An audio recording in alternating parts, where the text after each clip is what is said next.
அனைவருக்கும் வணக்கம். MSc exam result குறித்த முக்கியமான தகவல் வந்திருக்கு. அதை பற்றி தான் இந்த வீடியோவில் பார்க்க போகிறோம். நம்ம எல்லாருமே பல நாட்களாக காத்திருந்த இந்த பணிக்கான ரிசல்ட் வெளியிட போகிறாங்க. ஸோ என்ன போஸ்டிங் அப்படின்னாக்கா ஓஏ மசால்ஜி, அதாவது ஆஃபீஸ் அசிஸ்டண்ட், மசால்ஜி, வாட்ச்மேன் போன்ற பணியிடங்களுக்கான ரிசல்ட் இந்த வாரத்தில் வெளியாக போகுது அப்படின்ற மகிழ்ச்சியான தகவல் கிடச்சிருக்கு. மேபி ஓரிரு தினங்களில் நாளை அல்லது நாளை மறுதினம் இதற்குண்டான ரிசல்ட் வெளியாகும். ஆஃபீஸ் அசிஸ்டண்ட்டு, மசால்ஜி, வாட்ச்மேன் போன்ற பணியிடங்களுக்கான செலெக்ஷன் பட்டியல் வெளியிட போகிறாங்க. ஸோ அந்த செலெக்ஷன் பட்டியலில் இருக்கக்கூடிய நபர்கள் உங்களுக்கான ப்ராக்டிக்கல் மற்றும் இன்டர்வியூ நடக்கும் அப்படின்ற தகவலை சொல்லிக்கிறேன். ஸோ நீங்கள் ப்ராக்டிக்கல் மற்றும் இன்டர்வியூக்கு போகிற மாதிரி இருக்கும். இதில் ப்ராக்டிக்கல் எப்படி இருக்கும் அப்படின்னு சொல்லி ஆல்ரெடி நம்ம சொல்லியிருக்கோம். இன்டர்வியூஸ் எப்படி இருக்கும்னு சொல்லி ஆல்ரெடி சொல்லியிருக்கோம். தெரியாத நபர்கள் தெரிஞ்சுக்கோங்க. ஸோ நாளை அல்லது நாளை மறுதினம் ஓரிரு தினங்களுக்குள்ளார உங்களுக்கான செலெக்ஷன் பட்டியல் அஃபிஷியல் வெப்சைட்டில் ரிலீஸ் ஆக போகுது. ரெடியாக இருந்துக்கோங்க. அடுத்தது அந்த செலெக்ஷன் பட்டியலில் இருக்கக்கூடிய நபர்கள் ப்ராக்டிக்கல் போவீங்க. ப்ராக்டிக்கல் பொறுத்தவரை ரொம்ப எளிமையாக இருக்கும். அதே மாதிரி இன்டர்வியூஸில் சில முக்கியமான கேள்விகளும் இருக்கும். இப்போ வந்திருக்கக்கூடிய இப்போ ஜாப்தார், ஆஃபீஸ் அசிஸ்டண்ட்டு, ரெசிடென்ட் அசிஸ்டண்ட் உள்ளிட்ட பணியிடங்கள் வந்திருக்கு பார்த்தீங்களா. அதில் எஜுகேஷன் குவாலிஃபிகேஷன் லிமிட் ஃபிக்ஸ் பண்ணியிருக்காங்க.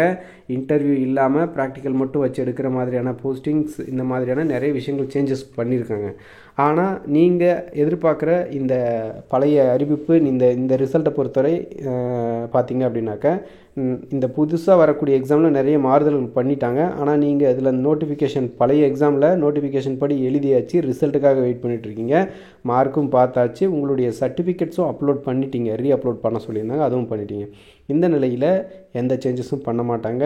ஸோ நீங்கள் நோட்டிஃபிகேஷனில் என்னென்ன நடைமுறை இருந்ததோ அதே நடைமுறைப்படி தான் இருக்க போகுது. அதில் எந்த டவுட்ஸும் தேவையில்லை. ஸோ அதனால் இதில் வேலை கிடைக்காது அப்படின்னு சொல்லி குழப்பிக்க பயப்பட வேண்டிய அவசியம் இல்லை அப்படின்றத புரிஞ்சுக்கோங்க. சரி, ஓகே. ப்ராக்டிக்கலில் என்னென்ன இருக்குன்றது முதல்ல பார்த்தலாம். ப்ராக்டிக்கலை பொறுத்தவரை பேசிக்காக அவங்க கேட்கக்கூடிய முக்கியமான விஷயங்கள் என்ன அப்படின்னாக்கா, செல்ஃபில் இருக்கக்கூடிய ஃபைல்ஸை கரெக்டாக அரேஞ்ச் பண்ணி அடுக்கி வைக்க தெரியணும் அப்படின்ற ஒரு விஷயத்த சொல்கிறாங்க. ரெண்டாவது பார்த்தீங்க அப்படின்னாக்கா இந்த டேபிள், சேர் இதெல்லாம் துடைக்கிறது, ஜன்னல் இதெல்லாம் துடைச்சி வைக்க வேண்டும் அப்படின்ற விஷயத்த சொல்கிறாங்க. அதுக்கடுத்து ஃப்ளோர் கிளீனிங் அப்படின்னு தரையை க்ளீன் பண்ணி வைக்கணும், மாப் போட்டு துடைச்சி வைக்கணும், அந்த விஷயம் தெரிஞ்சிருக்கணுன்றாங்க. அதுக்கு அடுத்து பார்த்திங்க அப்படின்னாக்கா இந்த தோரணங்கள் கட்டுறது, தோரணங்களை மாவிலை தோரணம், தென்னை இலை தோரணம், இந்த மாதிரி விஷயத்த தெரிஞ்சு வச்சுருக்கணும். அதே சமயம் பார்த்திங்க அப்படின்னாக்கா இப்போ அடிஷ்னலாக இந்த பேப்பரில் தோரணமெல்லாம் கட்டுறாங்களா, கலர் பேப்பர்ஸ், அது சம்மந்தப்பட்ட டிசைனிங் எல்லாம் தெரியுதா அப்படின்ற விஷயத்தையும் கேட்குறாங்க. அதுக்கு அடுத்தபடியாக பார்த்திங்க அப்படின்னாக்கா துணி மடித்து வைக்க தெரியணும், அயனிங் பண்ண தெரியணும். அதே மாதிரி துணியில் இருக்கக்கூடிய பட்டன்ஸ் பிச்சிருச்சு அப்படின்னாக்கா பட்டன்ஸ் தைக்க தெரியணும். இந்த மாதிரியான விஷயங்கள் எல்லாமே ப்ராக்டிக்கலில் இருக்கும் அப்படின்னு சொல்லப்படுகிறது. ஆல்ரெடி ப்ராக்டிக்கலில் இதெல்லாம் கேட்ட கேள்விகள் தான், இதுக்கு முன்னாடி நடைமுறையில் இருந்தது தான். ஸோ இதெல்லாமே கேட்கப்படுகிறது. அதே மாதிரி கூடுதலாக சில முக்கியமான விஷயங்கள் எல்லாமே சொல்லப்படுது. இப்போ வழக்கமாக இருக்கக்கூடிய நாட்களை விட சில நாட்கள் பணிச்சுமை அதிகமாக இருக்கும். கூடுதலாக 2 மணி நேரம் 3 மணி நேரம் செய்ய வேண்டி இருக்கும். அப்போ உங்களுடைய மனநிலை என்னவாக இருக்கும், இந்த மாதிரியான கேள்விகள் எல்லாம் கேட்கப்படும் அப்படின்ற மாதிரி விஷயத்தெல்லாம் நீங்கள் இதில் கன்ஃபார்ம் வேலை செய்வீங்களா, அதாவது தொடர்ச்சியாக செய்வீங்களா, உங்களுடைய மனநிலை இந்த வேலைக்கு ஏற்ற மாதிரி பக்குவப்பட்டிருக்கிறதா என்பதை அவங்க பார்ப்பாங்க.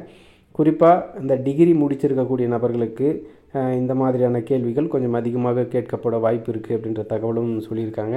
ஸோ அதனால் செலெக்ஷன் பட்டியல் வந்த உடனே அந்த செலெக்ஷனில் இதில் உங்களுக்கான ஹால் டிக்கெட் ரிலீஸ் பண்ணுவாங்க.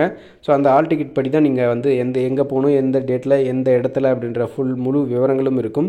ஸோ என்னென்ன கொண்டு வரணும் என்ற முழு தகவலும் அந்த ஹால் டிக்கெட்லேயே இருக்கும். ரைட்டா? ஸோ அதனால் இன்னும் ஒரு தினங்களில் அந்த செலெக்ஷன் பட்டியலையும் அதுக்கப்புறம் ஹால் டிக்கெட்டையும் எதிர்பார்க்கலாம் என்ற தகவலோடு இந்த வீடியோ முடிச்சுக்கிறேன். மேலும் புதிய அப்டேட் மற்றும் புதிய தகவல்களோடு அடுத்தடுத்த வீடியோக்களில் சந்திக்கிறேன். நன்றி.